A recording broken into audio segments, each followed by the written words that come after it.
Nowadays, people rent a part of their houses out to somebody else to earn money. It often goes safe and sound, but sometimes it could go wrong. Neighbors. Neighbors are the people who live next doors. It could sometimes make you sick out of their actions. And such a situation has happened to the persona, and that has been explained in this poem, The People Upstairs, precisely by the well-known American poet Ogden Nash. Before Ogden Nash committing himself in writing poems, he had tried a number of jobs including advertising, teaching, editing and selling bonds. And at the age of 40 in the year 1931, he began his career as a poet. This poem of his is a kind of humorous one. It speaks on the themes of friendship and humor. Yes, it has humoristic lines. The poet has used a persona to give very apt description of miscellaneous noise, the other noises that come from the other floors. Persona. What is persona? Persona is nothing but the character used to express the feelings of the poet in a poem. This poem has a frustrated persona, having some noisy neighbors upstairs. It totally sounds awful to have a noisy neighbor. The persona is frustrated with his noisy neighbors, and throughout the 12 lines of this poem, the persona describes what it sounds like from his floor. He imagines them jumping on pogo sticks, making use of a bowling alley and practicing ballet. These are over-the-top, amusing description from a persona who really has no idea what they could possibly be doing to make such noise. Let's go deeper into the poem. The People Upstairs by Ogden Nash. The people upstairs all practice ballet. Their living room is a bowling alley. Their bedroom is full of conducted tours. Their radio is louder than yours. They celebrate weekends all the week. When they take a shower, your ceilings leak. They try to get their parties to mix by supplying their guests with pogo sticks. And when their fun at lost abates, they go to the bathroom on roller skates. I might love the people upstairs more if only they lived on another floor. Such an interesting thing, is it? The people upstairs all practice ballet. Here you can see that in the second, third and fourth line we have the same word, same starting word, there. And this kind of thing is called as anaphora. Anaphora is nothing but repetition of same word in multiple lines. And in the second line, you could see that living room is a bowling alley. He is comparing his living room with a bowling alley where the people, they bowl to hit the pins. And it's a comparison, they call a metaphor. Metaphor is a comparison. And in the line, they celebrate weekends all the week. It has the repetition of same sounds here. Work, work. Weekends all the week. It has two work sounds, and this repetition of sounds is called alliteration. And we also have one more alliteration here. By supplying their guests with pogo sticks. Supplying, sticks. It starts with sound. Repetition of same sound here. And this is also called an alliteration.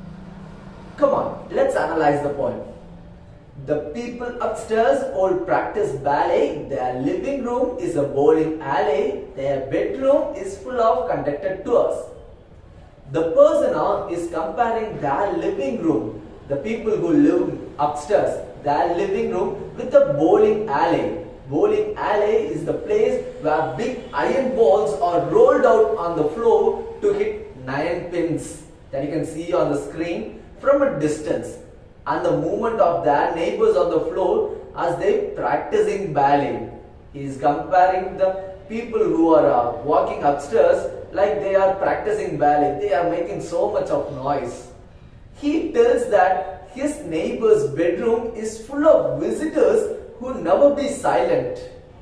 That's why he called us, it is conducted tours. It is full of conducted tours, having more number of visitors, making always a high bit of noise.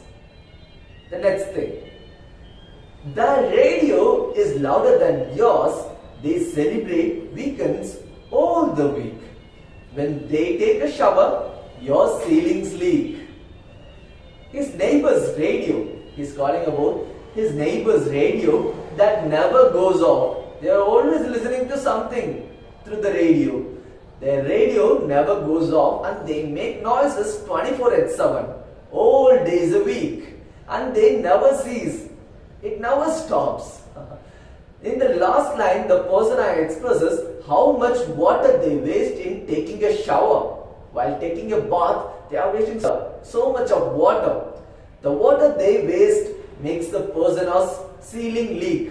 That's why he is comparing that when they are taking a shower, the person's ceiling leak. So they are using more water there. So the person is representing here that the upstairs, the people who live upstairs are using more water to take a shower. They try to get their parties to mix by supplying their guests with pogo sticks. And when their fun at last abates, they go to the bathroom on roller skates. The person now hears their noisy parties, and he feels that as the guests are jumping around on pogo sticks. He thought that they are jumping using the pogo sticks. Pogo stick is the thing which you are seeing now on the screen. That is called pogo stick. People used to jump by using it.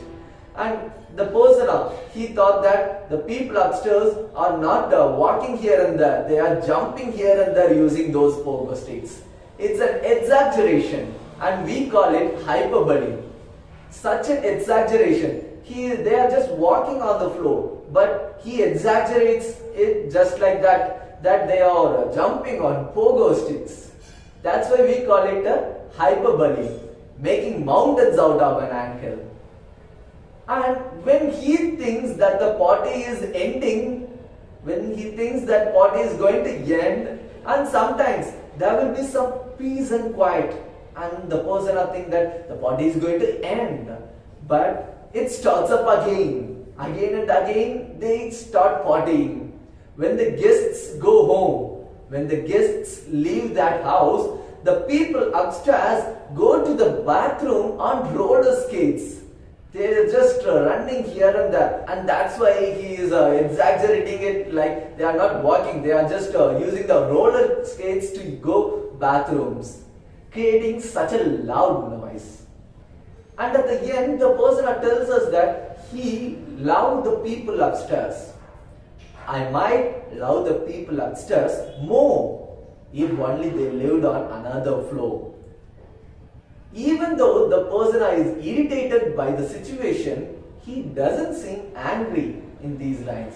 Because in the last two lines, in these lines, he admits calmly that he would love the people upstairs more if they lived somewhere other than above him.